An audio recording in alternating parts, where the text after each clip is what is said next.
Hello बच्चों, ये question आपका ऑसिलेशन चैप्टर से एग्जांपल नंबर 13.3 है। बहुत ही इंपॉर्टेंट क्वेश्चन है, ध्यान से देखिएगा। देखिए क्वेश्चन में क्या कह रहा है, which of the following functions of time represent simple harmonic motion and be periodic but not simple harmonic, give the period for each case. देखिए यहाँ पे हमें कुछ फंक्शन गिवन है, हमें ये बताना है कि इनमें से कौन सा फंक्शन सिंपल हार्मोनिक है या periodic but not simple harmonic. ठीक है, गिव द पीरियड का मतलब हमें उनका टाइम पीरियड भी बताना है। ठीक है, तो सबसे पहले ये जो आपको फंक्शन दिखाई दे रहा है साइन स्क्वायर ओमेगा टी, सबसे पहले इसे हम प्रूफ करेंगे कि ये एस एच एम है या नहीं है।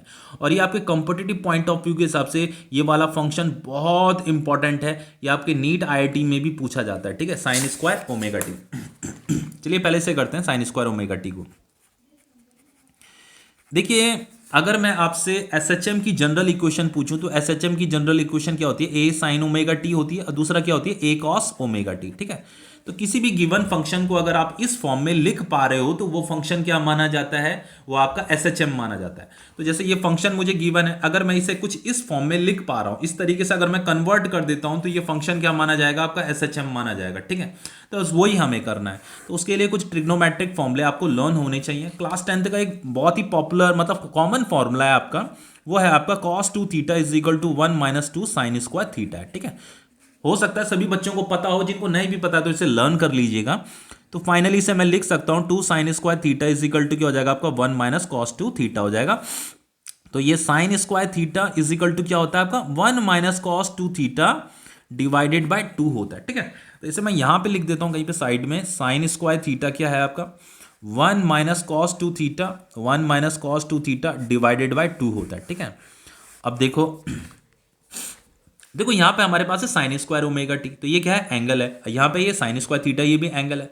तो साइन स्क्वायर थीटा को अगर हम 1 minus cos 2 theta divided by 2 लिख सकते हैं, तो इसको भी हम कैसे लिख सकते हैं, इसको हम लिख सकते हैं 1 minus cos 2 omega T divided by 2। इतना समझ में आ रहा है। तो फाइनली मैं इसे ऐसे भी लिख सकता हूं 1/2 minus 1/2 cos 2 omega T, cos two omega T. तो देखो मैंने क्या कहा था कि इस ये जो फंक्शन हमें गिवन था ना, इसे मुझे कुछ या तो साइन की फॉर्म में या तो कॉस की फॉर्म में इसे रिप्रेजेंट करना था, लिखना था। तो देखो ये कॉस की फॉर्म में आ गया है। तो इस इक्वेशन को देखने पर अगर मैं इस इक्वेशन के बारे में आपसे पूछूं कि क्या ये एस एच एम है, तो आप बिना सोचे समझे बता दोगे कि हाँ ये एस एच एम है। ठीक है, तो फिर ये जो 1/2 साथ में इसके कंबाइन हो रखा है, तो ये 1/2 क्या है, ये जस्ट एक कांस्टेंट वैल्यू है।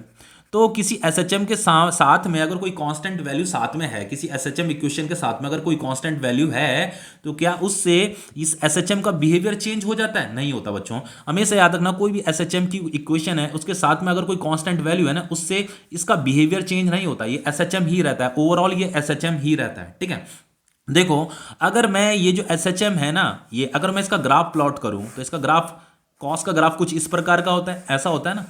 ठीक है, ग्राफ ऐसा होता है। अब देखो ये जो इक्वेशन है ना, ये इक्वेशन टाइम पे डिपेंड करती है, टाइम के साथ साथ इसकी वैल्यू चेंज होती रहेगी, कुछ इस प्रकार का उसका ग्राफ बनता है जब वैल्यू चेंज होगी। ठीक है, इस प्रकार का ग्राफ बनेगा। लेकिन ये जो 1/2 है, ये तो कांस्टेंट है, इसकी वैल्यू चेंज नहीं होने वाली। ठीक है, तो क्योंकि ये चेंज नहीं हो रहा है, इसलिए ये वैल्यू जो है इसके बिहेवियर में कोई भी छेड़खानी नहीं करेगी, मतलब कोई भी चेंजेस नहीं आने वाले इसके बिहेवियर में। ठीक है, तो इसके होने से भी इसका ग्राफ कुछ इस प्रकार का ही बनने वाला है, हार्मोनिक ही बनने वाला है। ठीक है, जैसे मान लो अगर मैं कोई क्वाड्रेटिक इक्वेशन आपके सामने लिख देता हूं, एक्स स्क्वायर प्लस 3x, कुछ भी मैंने यहां पे लिख दिया, मान लो ये क्वाड्रेटिक इक्वेशन है। अब अगर मैं यहां पे मान लो कुछ अलग वैल्यू लिख दूं -2 इसी के साथ में, जैसे ये आपका x square plus 3x plus 5 था ना, अब मैंने यहां पे -2 लिख दिया, कांस्टेंट वैल्यू लिख दी, तो अभी भी तो ये क्वाड्रेटिक इक्वेशन ही है। क्या कोई कांस्टेंट वैल्यू लिखने से क्या ये क्वाड्रेटिक इक्वेशन नहीं रह जाएगी? रह जाएगी भैया, अभी भी ये क्वाड्रेटिक इक्वेशन ही है। तो ये आपकी एक एसएचएम की इक्वेशन थी, बस यहाँ पे एक कांस्टेंट वैल्यू भी थी। तो इस कांस्टेंट वैल्यू के होने से कोई फर्क नहीं पड़ता, बल्कि ये एसएचएम ही रहती है। ठीक है, अब देखो बस हमें बस इतना समझना है कि ये 1/2 है क्या, फिर मतलब इसका रोल क्या है, यहाँ पे क्या रोल प्ले कर रहा है ये 1/2 यहाँ पे। ठीक है, ये 1/2 तो आपको समझ में आ गया होगा, ये एम्पलीट्यूड है। ठीक है, ये तो एसएचएम की इक्वेशन है, लेकिन यहाँ पे ये 1/2 भी इसके साथ कंबाइन हो रहा है, तो ये 1/2 क्या है? ठीक है, यही हमें समझना है। तो देखो वही मैं आपको समझाने जा रहा हूँ कि ये है क्या चीज।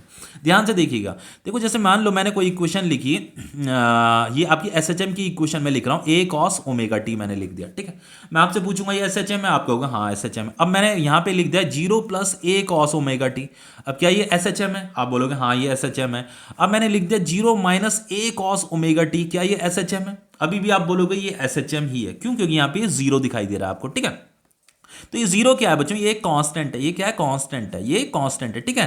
कांस्टेंट मतलब जो चेंज नहीं होने वाला, मतलब फिक्स रहेगी वैल्यू उसकी, ठीक है। ये क्या है आपका एसएचएम है, ठीक है। ये क्या है आपका एसएचएम की इक्वेशन है। तो देखो यहाँ पे ये एसएचएम की इक्वेशन थी और ये कांस्टेंट था, ये एसएचएम की इक्वेशन थी, ये कांस्टेंट था, लेकिन ये जीरो है। अब देखो मैं एक चीज पूछता हूँ आपसे बच्चों कि जैसे ये आपका मीन पोजीशन है, ध्यान से देखना सारे डाउट क्लियर हो जाएंगे। ये आपका मीन पोजीशन है, ठीक है। तो जनरली बच्चों पार्टिकल जब टू एंड फ्रो मोशन करता है, मतलब एसएचएम करता है, तो हम उसका जो डिस्प्लेसमेंट मीजर करते हैं यहाँ मीन पोजीशन से ही मीजर करते हैं, ठीक है। तो पार्टिकल जब यहाँ मीन पोजीशन में पहुंचता है ना, तो हम उसके डिस्प्लेसमेंट को x इजिकल टू जीरो मानते हैं, ठीक है। अपने कन्वीनियंस के लिए ऐसा होता है कि हम उसके मीजरमेंट को, पार्टिकल कहीं पे भी होगा ना, उसके मीजरमेंट को हमें मीन पोजीशन से ही मीजर करना होता है, इसीलिए हम यहाँ पे x की वैल्यू जीरो लेते हुए चलते हैं, ठीक है। अब देखो मैं एक चीज पूछना चाहता हूं, जैसे हमारे पास मान लो ये इक्वेशन है जीरो माइनस ए कॉस ओमेगा टी। तो ये जो वैल्यू है, ये वैल्यू जब जीरो हो जाएगी, ये वैल्यू जब जीरो हो जाएगी, तो इसका जीरो होने का मतलब क्या होता है, ये आपकी एसएचएम की इक्वेशन है ना। तो इस वैल्यू का जीरो होने का मतलब ये होता है कि पार्टिकल कहां पे है, मीन पोजीशन में। भाई ये वैल्यू जीरो हो जाएगी तो इसका मतलब एक्स की वैल्यू जीरो हो जाएगी। तो इसका मतलब ये होता है कि पार्टिकल मीन पोजीशन में। तो पार्टिकल जब मीन पोजीशन में होता है तो हम उसके डिस्प्लेसमेंट को जीरो मानते हैं, ठीक है। तो इसका जीरो होने का मतलब एक्स, पार्टिकल कहां पे, मीन पोजीशन में। इतना समझ में आ रहा है। लेकिन बच्चों यहां पे देखो, यहां पे ये क्या है, 1/2 लिखा हुआ है। तो देखो इसी को समझते हैं अभी थोड़ी देर के लिए, और देखो और एक दूसरा तरीके से भी समझाता हूं इसे। मान लो इस इक्वेशन को मैंने क्या लिख दिया, जीरो माइनस, और ये ए क्या है आपका, एम्पलीट्यूड है। एम्पलीट्यूड की जगह में मैंने 1/2 लिख दिया, कॉस ओमेगा टी लिख दिया। अब मैं आपसे पूछता हूं कि क्या ये एसएचएम की इक्वेशन है, आप कहोगे हाँ एसएचएम की इक्वेशन है, ये आपका एसएचएम है, ये आपका जीरो है। तो इसका मतलब देखो, इसका मतलब क्या है कि इस वैल्यू ने कभी ना कभी तो जीरो होना है ना। तो ये वैल्यू जीरो कब होगी, ये वैल्यू तब जीरो होगी जब पार्टिकल कहां पे होगा, यहां मीन पोजीशन में होगा। ये आपका मीन पोजीशन होता है, ये आपका एक्सट्रीम होता है, इतना आपको पता होगा, ये आपका एक्सट्रीम होता है, ठीक है। तो पार्टिकल जब इस मीन पोजीशन में पहुंचेगा, वहां पे एक्स की वैल्यू जीरो हो जाएगी, मतलब ये जीरो हो जाएगा, ठीक है। तो ये 1/2 क्या एम्पलीट्यूड है, मतलब यहां से लेकर के यहां तक ये क्या है, ये 1/2, ये एम्पलीट्यूड है आपका। एक्स की वैल्यू क्या आ रही है 1/2, और यहां से लेकर के यहां तक ये भी एम्पलीट्यूड है, यहां पे एक्स की वैल्यू क्या आ रही है -1/2 आ रही है। ध्यान से देखिए, देखो अब मैं कुछ दूसरी चीज बताने वाला हूं आपको। अब देखो बच्चों, हमारे पास यहां पे ये वाली इक्वेशन लिखी है 1/2 -1/2 cos 2 ओमेगा टी लिखा। अब इसका मतलब क्या है, देखो इसका मतलब समझते हैं। यहां पे मैंने x इजिकल टू लिख दिया 1/2 -1/2 cos 2 omega T, cos 2 omega T. अब इस 1/2 का मतलब हमें समझना है। तो देखो ध्यान से देखिए मैं क्या बताने वाला हूं आपको, देखो सब समझ में आ जाएगा। देखो बच्चों मैंने आपको क्या बोला था, इस वैल्यू ने कभी ना कभी तो जीरो होना है ना। तो ये वैल्यू जीरो कब होती है, जब पार्टिकल मीन पोजीशन में पहुंचता है। यहां पे हम x इजिकल टू जीरो मान करके चलते हैं, ठीक है। अब देखो बच्चों, इस वैल्यू ने जीरो कब होना है भाई, ये हमारे पास x की ये इक्वेशन है, ठीक है। तो इस वैल्यू ने जीरो कब होना है, जब पार्टिकल मीन पोजीशन में पहुंचेगा। ये आपका मीन पोजीशन है, ये आपका एक्सट्रीम है, ध्यान से देखिए ये आपका एक्सट्रीम है, ठीक है। तो इस वैल्यू ने जीरो कब होना है, इस वैल्यू ने जीरो तब होना है जब ये वैल्यू जीरो कब होगी, जब पार्टिकल मीन पोजीशन में पहुंचेगा, यहां पे पहुंचेगा। तो ये वैल्यू तो जीरो हो जाएगी, अब पार्टिकल मीन पोजीशन में भी पहुंच जाएगा, लेकिन ओवरऑल क्या ये वैल्यू जीरो आने वाली है, ये तो जीरो हो जाएगी। लेकिन यहां पे 1/2 तो पहले से यहां पे अवेलेबल है, 1/2 तो हमेशा यहां पे रहने वाला है, यहां पे तो उस समय जीरो था, तो ये 1/2 तो रहेगा ही रहेगा ना, ये वैल्यू तो जीरो हो जाएगी। इसका जीरो होने का मतलब यह है पार्टिकल मीन पोजीशन में है। लेकिन यहां पे 1/2 भी आ रहा है, तो x की वैल्यू क्या आ रही है 1/2 आ रहा है। इस बार मीन पोजीशन में x की वैल्यू जीरो नहीं आ रही है, इस बार x की वैल्यू 1/2 आ रही है। समझ में आ रहा है कुछ।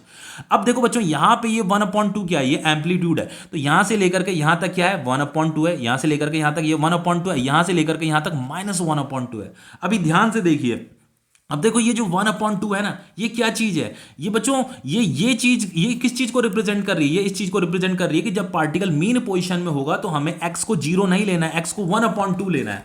देखो यहां पे कह भी रहा है, देखो कि it also represent a harmonic motion with the point of equilibrium. Equilibrium का मतलब मीन पोजीशन होता है, occurring at 1/2 instead of zero. वो ये कह रहा है कि उसका जो मीन पोजीशन है, यानी कि इक्विलिब्रियम पोजीशन है, वो जीरो पे नहीं है, वो x इजिकल टू 1/2 पे है, ठीक है। तो इसीलिए ये जो 1/2 आ रहा है ना, देखो इसकी वैल्यू तो जीरो हो जाएगी। इसकी वैल्यू जीरो कब होगी, जब पार्टिकल मीन पोजीशन में होगा। लेकिन फाइनली यहाँ पे 1/2 भी है, तो x की वैल्यू तो 1/2 ही आ रही है ना, तो इसीलिए यहाँ पे x इजिकल टू 1/2 लिखा है।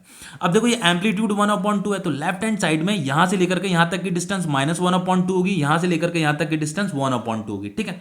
लेकिन अगर मैं x की वैल्यू जब कैलकुलेट करूंगा ना, यहां से लेकर के यहां तक कैलकुलेट करूंगा, तो ध्यान से देखिए x की वैल्यू में ये 1/2 तो है, लेकिन ये भी साथ में इंक्लूड हो जाएगा। तो यहां पे पे 1/2 plus 1/2 x is equal to क्या आ जाएगा, 1 आ जाएगा। तो पार्टिकल जब यहां पे पहुंचेगा ना एक्सट्रीम पोजीशन में, तो उसकी एक्स की वैल्यू 1 आने वाली है। ये ध्यान दीजिए, क्योंकि ये 1/2 भी उसके साथ इंक्लूड होगा, यहां पे ये 1/2 है।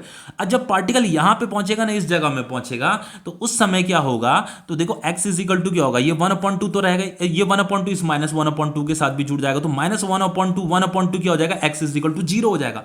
तो यहां पे x की वैल्यू, जब पार्टिकल इस एक्सट्रीम पोजिशन में पहुंचेगा तो x की वैल्यू 0 आ रही है, जब पार्टिकल इस एक्सट्रीम में पोजिशन में पहुंचेगा तो पार्टिकल x की वैल्यू क्या आ रही है, 1 आ रही है। वैसे तो यहां से लेकर के यहां तक का जो लेंथ है वो 1/2 है, और ये भी 1/2 है, लेकिन ये -1/2, ये पॉजिटिव 1/2 है, पर ये यहां पे मीन पोजीशन में x की वैल्यू क्या है, 1/2 है, तो ये भी साथ में उसके साथ इंक्लूड हो रही है, इसीलिए ये x क्या आया, 1 आया। x की वैल्यू इस एक्सट्रीम पोजीशन में 1 आ रही है, और यहां पे एक्सट्रीम पोजीशन में x की वैल्यू क्या आ रही है, 0 आ रही है। समझ में आ रहा है कुछ? तो हम लोग ये मानते हुए चलते थे बच्चों, जब भी हमारे पास इस प्रकार की क्वेश्चन होती थी ना, हम ये मानते हुए चलते थे कि जब पार्टिकल जब मीन पोजीशन में होगा तो हमें उसे x इक्वल टू 0 मतलब उसका डिस्प्लेसमेंट होगा। लेकिन यहां पे क्या चीज है, यहां पे हम इस इक्वेशन के अकॉर्डिंग ये निकल रहा है कि पार्टिकल जब मीन पोजीशन में होगा तो हमें x इक्वल टू 0 नहीं लेना है, बल्कि हमें x इक्वल टू 1/2 लेना है। और ये क्या उसका एम्पलीट्यूड है, यहां से लेकर के यहां तक एम्पलीट्यूड 1/2 है, यहां से लेकर के यहां तक 1/2 नेगेटिव 1/2 है। मतलब तो जब इस नेगेटिव 1/2 के साथ में इस 1/2 को दोनों को जोड़ूंगा तो x की वैल्यू मुझे मिल जाएगी जब पार्टिकल एक्सट्रीम पोजीशन में पहुंचेगा। और जब मैं इस 1/2 को इसके साथ 1/2 के साथ जोड़ दूंगा यहां से लेकर के यहां तक, ये तो साथ में रहेगा ही रहेगा 1/2 जैसे यहां पे ना, तो ये क्या आ रही है, x की वैल्यू क्या आ रही है, 1 आ रही है। ठीक है, तो यहां पे आपको क्या समझ में आया भाई, ये SHM है, पार्टिकल ऐसे SHM कर तो रहा है, ये कर तो रहा है SHM। अब देखो यहां पे क्या चीज है, ये है आपका एम्पलीट्यूड।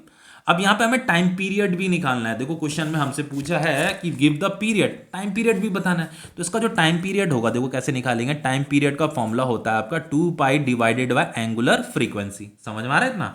तो फाइनली ये time period is equal to हो जाएगा आपका 2π डिवाइडेड बाय ये जो स्मॉल टी है ना, स्मॉल टी के सामने ये जो वैल्यू लिखी हुई है यही आपकी एंगुलर फ्रीक्वेंसी है। ठीक है, तो यहाँ पे आ जाएगा 2 ओमेगा, 2 से 2 कट जाएगा तो t is equal to pi by omega आ गया। टाइम पीरियड कितना आ गया, पाई बाय ओमेगा आ गया। यही आपका टाइम पीरियड है।